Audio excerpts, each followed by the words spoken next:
Hey everyone, I'm Jack Fossett, and today we are looking at the modern classic, the Fulltone OCD.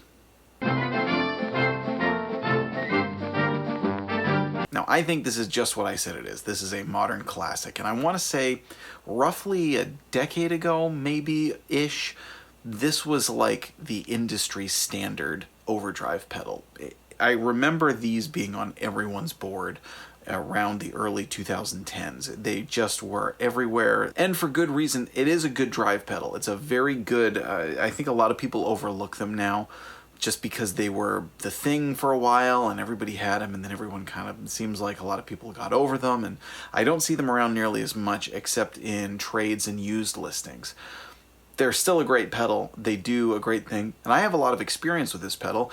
Around that time, I had one, and so did the other guitar player in my band. And for me, this was the cornerstone of my tone. Now, interestingly enough, the other guitar player in my band who had one, it was the cornerstone of his tone as well, and he ran it completely differently than I did. Now, kind of on the subject of them being everywhere, all around, I will say this is my third OCD.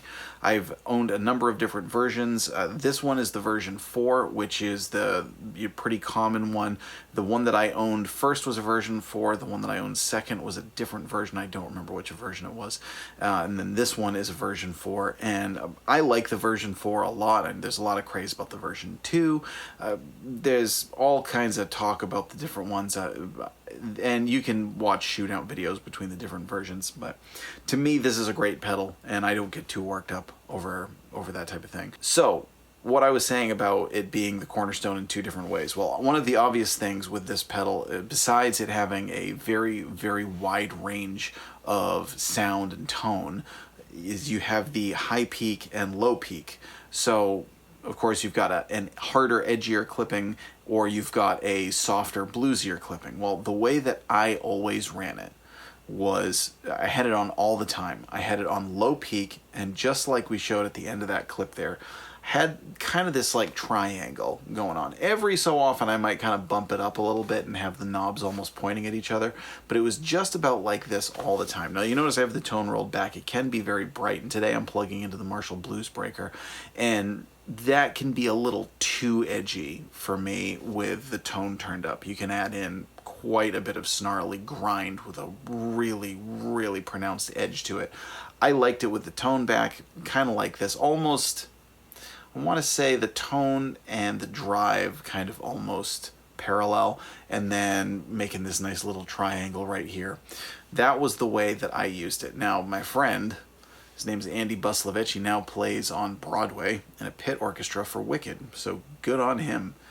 He used to run it on high peak, pretty much exactly the opposite, and he liked the heavy distortion drive from it. So two very distinctly different tones from the same pedal. And, you know, not that a lot of pedals aren't versatile, but it does speak to the versatility of this one. You know, certainly there are ones that can do a lot of distortion and then go back to a cleanish kind of boost, but with the different types of clipping on the switch, there's actually just a really wide range of tones that you can get from this pedal. So I've always liked it a lot. And they've kind of been viewed as expendable. They're certainly not viewed with the reverence or they don't seem to have that must-have status like they did, you know, 10 plus years ago. But I think it's still a great pedal. It's a solid pedal, and it's a pedal that I trust, and that goes a long way. You know, there's a lot of great drives out there. This is one that I would trust on my board, or if I, you know, had to borrow a rig or something and they had an OCD, I'd be like, okay, I'm good. I know what I can get from this. I know how to get a good tone out of this. So you've just heard it with a Gibson Les Paul. Again, we're going into the Marshall Bluesbreaker. Now, when I had this as the cornerstone of my tone, I had it into the Fender Bassman. That was what I was primarily using at the time when I was gigging. I had some other amps, but I really favored the Bassman, and I ran this into it. Now I'm going to link a song right here, which you can hear that I recorded with that exact tone. I had a little bit of a delay on top of it, but it was just like I said, with a low peak and about that kind of setting. Gibson SG custom going into the Fender Bassman using the Fulltone OCD, and it's a really, really smooth, bluesy, has a nice amount of filling up your tone without too much of an edgy breakup, stays smooth but adds some kind of girth to your tone. It's good stuff. As opposed to using it as, you know, really a heavier distortion. So you can take a listen there. Now I was going to use the Bassman for this video, and then I went to plug in the Bassman, and it needs some work. So then I was going to use my Franklin amps, which is what I usually use for pedal demos, which is what this was sitting on when I was turning the knobs in the demo. And then when I turned that on, one of the tubes went. So it's been a good day. But we're going into the Marshall Bluesbreaker, and it is a great tone. It's a great pedal for that amp. Again, it's aggressive with this amplifier. It's aggressive with a Marshall sound. And a lot of people like that. A lot of people like that for it. I tend to favor a smoother tone. In fact, with the Marshall, this wouldn't necessarily be my go-to pedal. But again, if I were to play an OCD, I know what I'm getting. I know how to dial it in and get a tone that I'm comfortable with, and they're reliable. They're built like tanks, you know. Great pedal. Never had a problem with them. So you just heard it with the Gibson Les Paul. Next we're going to play it with a Fender Telecaster, and on the Fender Telecaster I'm going to keep it on low peak mode. For the first part I was using it on high peak mode up until that bit at the end.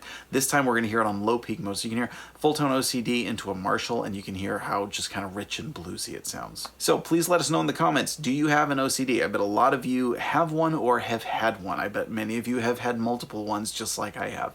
Let us know in the comments. Please remember to like, share, and subscribe, and I hope you enjoy the rest of the video.